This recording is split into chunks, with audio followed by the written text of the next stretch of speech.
મિત્રો મેં કીધું ને કે આ સૌરાષ્ટ્રની ધરતી એવી છે, આ ભારતની ભૂમિ એવી છે, એમાં અનેક સંતો છે, એ અનેક સાધુ પુરુષો અને અનેક ભગતો છે, એ ભગવતો થઈ ગયા છે. આ એવો જ એક ભગત છે ડુંગર ભરવાડ. એની મારે વાત કરવી છે. ડુંગર ભરવાડ એટલે કે ઈશ્વરમાં માનનારો, ભગવાનમાં પ્રભુમાં માનનારો, આ એટલો બધો ભોળો માણસ કે આખા ગામમાં છે ફરે અને જે વ્યક્તિ સામો મળે એને કે મારે ભગવાન જોવો છે, મને ભગવાન દેખાડો, મારે ભગવાન જોવો છે, મારે ભગવાન દેખાડો. એટલે આખું ગામ છે એ ડુંગર ભરવાડ થી કંટાળી ગયું કે આ ડુંગર ભરવાડ તો કે ગાંડો થઈ ગયો લાગે કે જેને સામો મળે એને કે મારે ભગવાન જોવો છે, મારે ભગવાન જોવો છે, મારે ભગવાન જોવો છે.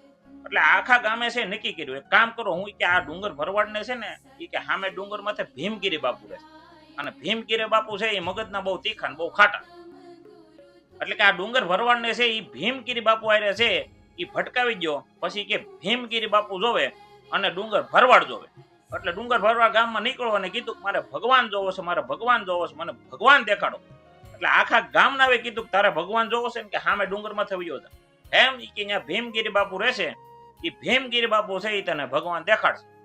એટલે ડુંગર ભરવાડ છે એ ભીમગીરી બાપુ પાસે વયો ગયો અને ભીમગીરી બાપુ જઈને કીધું કે બાપુ મારે કે ભગવાન જોવો છે, મને કે ભગવાન દેખાડો. ભીમગીરી બાપુ કે એમ ભગવાન જોવો છે, એક કામ કરી એ કે ગૌશાળામાં વયો જાય કે ગાયું છે એ કે ગાયુંની સેવા કરવા માંડ, કે જે દી ભગવાન આવશે ને તે દી હું તને બોલાવીશ. એટલે નિત્યક્રમમાં છે ડુંગર ભરવા જોડાઈ ગયો. રોજ છે એ ગાયુંની સેવા કરે, કોદળા લે, છાણ મૂતર લે, આ નીણ પૂરો કરે, ગાયોને નવારે ધોવારે ચોખ્ખી કરે, દૂધ દોવે, દૂધ છે પાછું આશ્રમમાં આપે. આખો દિવસ છે મહેનત કરી અને રાતે પાછો ભીમગીરી બાપુ પાસે આવે અને કે મારે ભગવાન જોવા છે. કે ભગવાન આવ્યા? ભીમગીરી બાપુ કે ના, હજી નથી આવ્યા, આવશે એટલે હું કે. આવી રીતે સમય પસાર થતો ગયો, સમય પસાર થતો ગયો, વર્ષોના વર્ષો વીતી ગયા.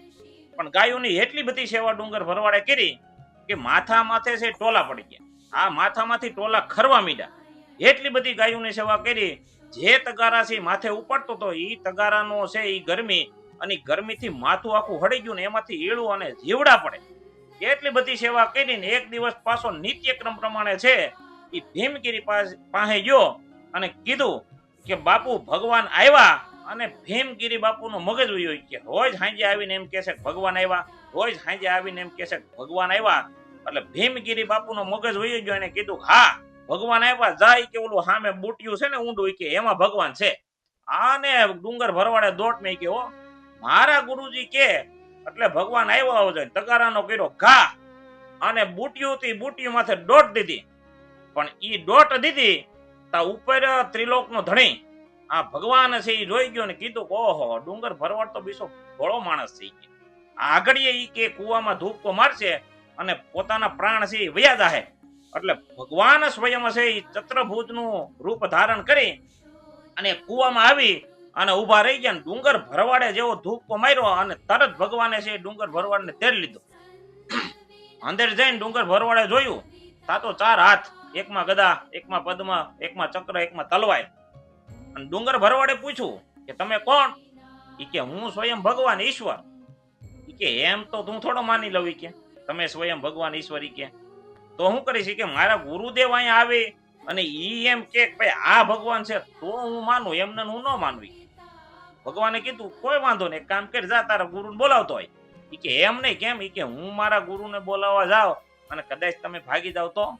એટલે એની પાસે જે ફાળિયું હતું ડુંગર ભરવાડનું, એ ફાળિયા હું એ ભગવાનને છે અંદર વડલો હતો એ વડલે બાંધી દીધા. કુવામાંથી જે વડલો બહાર નીકળો હોય એમાં છે એ બાંધી દીધા અને બહાર આવીને દોટ મેકી અને ભીમગીરી બાપુને કીધું ગુરુદેવ ઈ કે હાલો હું ઈ કે ભગવાન આવ્યા છે કે કુવામાં છે. ભીમગીરી બાપુ કે ભગવાન આવ્યા છે ને કુવામાં? ભીમગીરી બાપુને એમ થયું કે આ ડુંગર ભરવાડ છે એ ભોળો છે, આ ભલો માણસ છે કે ગાયોની સેવા કરે છે, કોઈ દી ખોટું બોલતો નથી, સત્યવાદી માણસ છે, કદાચ કે ભગવાન આવ્યા હોય. એટલે ભીમગીરી બાપુ છે એ ડુંગર ભરવાડા આરે આવ્યા અને જ્યાં કુવામાં જોયું ને ત્યાં તો 4 હાથ ચત્રભુજ રૂપ ધારણ કરી અને ભગવાન કૃષ્ણ છે એ સાક્ષાત ઉભા હતા. ભીમગીરી બાપુ છે એ ભગવાનના ચરણમાં પડી અને પછી ડુંગર ભરવાડને ધન્યતા દેવા માંડ્યા. હે ડુંગર ભરવાડ, હે ભોળા માણસ કે આ સંસારમાં એવું બને છે કે દરેક ગુરુદેવ છે એ પોતાના શિષ્યને ભગવાનના દર્શન કરાવે છે, પણ તું એવો પેલો શિષ્ય છો કે જે શિષ્ય થઈ અને ગુરુને છે એ ભગવાનના દર્શન કરાવ્યા.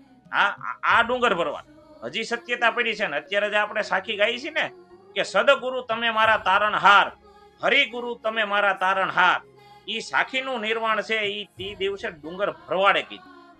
એટલે આવા સત્યના ઘટનાના પ્રસંગો પણ હજી આ હિન્દુસ્તાનમાં હજી આ ભારતમાં છે એ આ સત્ય ઘટનાના પ્રસંગો છે એ હજી બને છે.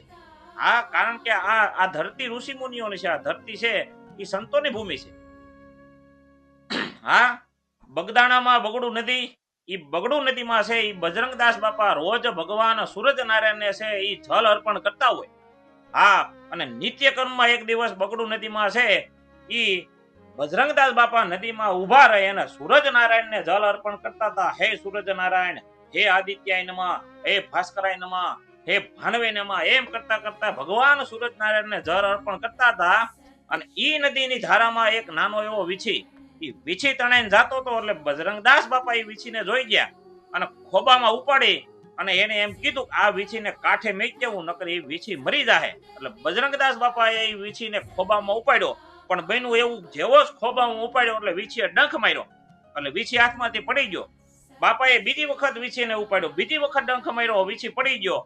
ત્રીજી વખત વીછીને ઉપાડ્યો, ત્રીજી વખત ડંખ માર્યો એટલે પાછો વીછી પડી ગયો. ને બાજુમાં ઉભેલો સેવક કીધું, બાપા ત્રણ વખત તમે કે વીછીને ખોબામાં લીધો અને વીછી તમને ડંખ મારે છે, હવે એ વીછીને છે એ મરી જવા દો.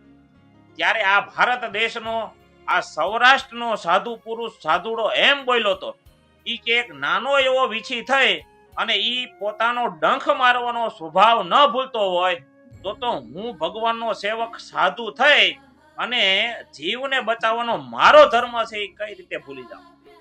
આ સંતો છે, આ સંતોને હિસાબે છે આ ધરતી ટકેલી છે. આવા સંતો છે, આવા સંતોને હિસાબે છે આ ધરતી છે. એ ધરતી ઉપર હજી સત્યતા અને હજી ભગવાન ઉપરનો વિશ્વાસ છે એ કાયમ રહેલો છો. અમરેલીમાં તમે ફતેપુરમાં વઈ જાઓ, ભોજનરામ બાપા અન્નનો રોટલો ચાલુ કર્યો. કેવામાં એમ આવે છે કે જ્યાં ટુકડો ત્યાં હરી ઢુકડો. એટલે ભોજનરામ બાપાએ છે એ અન્નનો ટુકડો ચાલુ કરેલો અને એ વખતે જલારામ બાપા છે કોઈ સારા ગુરુની શોધમાં છે એ નીકળાતા. અને જલારામ બાપાને કોઈ કીધું કે ફતેપુર વયો જા, ફતેપુર ભોજનરામ બાપા છે એના સાનિધ્યમાં વયો જા, જો એના સાનિધ્યમાં વયો જાય તો તને પણ ભગવાન છે એ મળી જાય. એટલે જલારામ બાપા છે એ આવ્યા ફતેપુર ભોજનરામ બાપાના આશ્રમમાં આવી અને સેવામાં લાગી ગયા. આશ્રમની સેવા કરે, ગૌશાળામાં સેવા કરે. બન્યું એવું કે એક વખત છે એ ફતેપુરમાં છે એ મોટો ઉત્સવ હતો, આયોજન હતું અને માણસો છે એ કેપેસિટી કરતા વધારે આવી ગયા અને પ્રસાદી જે બનાવેલી હતી પ્રસાદી થોડી હતી. એટલે એની દેખરેખ છે એ જલારામ બાપા રાખતા હતા. અને જલારામ બાપાએ જઈને ભોજનરામ બાપાને કીધું, બાપા એ કે માણસો છે એ ગણતરીમાં હતા એની કરતા વધારે માણસો એ કે અત્યારે આવી ગયા છે અને પ્રસાદી છે આપણે ઓછી બનાવેલી છે. મને એવું લાગે છે કદાચ પ્રસાદી છે ખૂટી જાય. તેથી ભોજનરામ બાપાએ એમ કીધું હતું એ કે મારો 1000 હાથ વાળો ધણી ઉપર બેઠો છે, એના બેઠા હોવા છતાં છે એ પ્રસાદી કોઈ દી ખૂટે ને. એક કામ કરજો એ કે માથે કપડું ઢાંકી દેજો, એ કપડાને ખોલતા નહીં ને એમાંથી પ્રસાદી છે લીધા રાખજો. બન્યું એવું કે જેટલા માણસો આવ્યા હતા એ બધાએ છે પ્રસાદી લઈ લીધી. હરી છે એ હરિના સાનિધ્યમાં આવી અને પ્રસાદી લઈને બધા રવાના થયા. પરંતુ જે પ્રસાદી ઓલી ડોલમાં ભરીતી એટલી ને એટલી રહી, એમાંથી એક પણ વસ્તુ ઓછી ન થઈ. એટલે જલારામ બાપાએ બધું કાર્ય પતાવી અને પછી ભોજનરામ બાપા પાસે જઈને કીધું, બાપા હવે આશ્રમનું કે બધું કામ પતી ગયું, બધા ભક્તો છે એ પ્રસાદી લઈ અને રવાના થઈ ગયા. હવે મારા માટે કોઈ કામ હોય તો કોઈ મને કામ છે એ તમે કહો. ત્યારે ભોજનરામ બાપાએ કીધું, ના જલા, હવે કોઈ કામ નથી, એક કામ કરી જા, હવે તું પાઇટમાં પડ. આ પાઇટ એટલે આપણે દેશી ભાષામાં પાઇટને ખાટલો કે, પરંતુ જલારામ બાપા છે એને એ વાતની ખબર નહીં. એને એમ થયું પાઇટ એટલે કે જે પાણીનું ખાબોચિયું ભર્યું હોય ખાબોચિયામાં પડવાનું કીધું. એટલે જલારામ બાપા છે હાંજે વૈયા ગયા ને આખી રાત છે જે પાણીનું તળાવ હતું, પાણીની જે પાઇટ ભરેલી હતી, પાઇટમાં છે એ રહ્યા. સવારમાં 4 વાગ્યામાં ભોજનરામ બાપાને ઉઠી અને દેવ દર્શને જવાની ટેવ, એટલે દેવ દર્શને નીકળ્યા અને સવારમાં 4 વાગ્યામાં જલાને જોઈ ગયા. અને ભોજનરામ બાપાએ કીધું, જલા આટલી બધી ઠંડીમાં, આટલી બધી ટાઈટમાં તું કે 4 વાગે કે આ પાઇટમાં શું કરે છે? ઈ કે બાપા હું તમારી પાસે આવ્યો તો ને તઈ તમે કીધું તું મને કે જા હવે કાંઈ કામ નથી એટલે પાઇટમાં પડ. એટલી વાત સાંભળી અને ભોલારામ બાપાએ કીધું હે જલા ઈ કે પાઇટ એટલે મેં તો તને ખાટલામાં પડવાનું કીધું પણ હવે તારું કાર્ય છે એ પૂરું થઈ ગયું, સિદ્ધ થઈ ગયું. એક કામ કર, હવે વીરપુર વયો જા અને વીરપુર એક નવો આશ્રમ ચાલુ કર અને ન્યા રોટલો ચાલુ કરી દે એટલે તારે અહીંયા ધક્કો નહીં થાય પણ 1000 હાથ વાળો છે ને એને તારી અહીંયા ધક્કો થાય. આ સંતોની તાકાત. હા, આ હિન્દુસ્તાનમાં એવા એવા સંતો થઈ ગયા છે, એવા એવા મહાપુરુષો થઈ ગયા છે કે જેને ખાતર ભગવાનને પણ છે કે આ ધરતી ઉપર આવવું પડે. હા, એક વખત ફતેપુરમાંથી છે આખો સંઘ દ્વારકા છે એ જાતો હતો અને ભોલારામ બાપાને કોઈ કીધું કે હાલો બાપા ઈ કે અમે ઈ કે દ્વારકા છે એ દ્વારકાધીશના દર્શન કરવા માટે આખો સંઘ થાય છે તો તમે પણ દ્વારકાધીશના દર્શન કરવા માટે છે અમારી સાથે આવો. તેથી આ સૌરાષ્ટ્રના સંતે એમ કીધું હતું ઈ કે મારે દ્વારકા જવાની જરૂર નથી પણ દ્વારકા વાળાને જો દર્શન દેવાય છે ને તો ઈ ક્યાંય ફતેપુર આવી છે ને અત્યારે જે ફતેપુર મંદિર છે જે ઓવડી છે ને ભગવાન કૃષ્ણ એમાં છે ભોજનરામ બાપાને છે એ દર્શન દીધા હતા. આ ધરતી એટલે સૌરાષ્ટ્રની ધરતી કે અહીંયા એવા હજારો સંતો થઈ ગયા છે કે જેના માટે થઈને ભગવાને પણ આ ધરતી ઉપર છે એ વારંવાર આવવું પડે. આ જુનાગઢમાં નરસિંહ મહેતા આ 52 વખત છે એ ભગવાન કૃષ્ણ નરસિંહ મહેતાના કામ કરવા માટે આવ્યા. આ ભગવાન નરસિંહ મહેતાના બાપાનું હરાજ કરવા માટે આવ્યા. કુંવરબાઈનું છે એ મામેરું લઈને આવ્યા. આ જ્યારે નરસિંહ માતાની પરીક્ષા હતી આ ત્યારે છે એ સ્વયં પ્રગટ થયા તો એવા 52 વખત નરસિંહ મહેતાએ ભગવાનને છે એ ધરતી પર ઉતાર્યા છે. હા, વિચાર કરો કે આ હિન્દુસ્તાનના જે સાધુ સંતો છે એ સાધુ સંતોમાં કેટલી બધી તાકાત છે.